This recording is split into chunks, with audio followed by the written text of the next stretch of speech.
2009 সাল থেকে 2024 পর্যন্ত পদোন্নতি বঞ্চিত অবসরপ্রাপ্ত কর্মকর্তাদের বিষয়টি খতিয়ে দেখা হচ্ছে বলে জানিয়েছেন জনপ্রশাসন মন্ত্রণালয়ের সিনিয়র সচিব মোখলেসুর রহমান। সোমবার সাবেক সচিব জাকির হোসেন খানকে প্রধান করে একটি বাছাই কমিটি করা হয়েছে।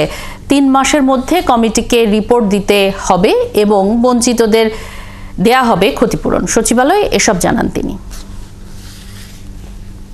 3 মাসের মধ্যে সরকারের কাছে সুপারিশমালা এবং কেস টু কেস তারা কে কি পদ পাবেন, পদ পাওয়ার পরে আর্থিক সুবিধাটা এজি থেকে করে, এটা কোনো সমস্যা না।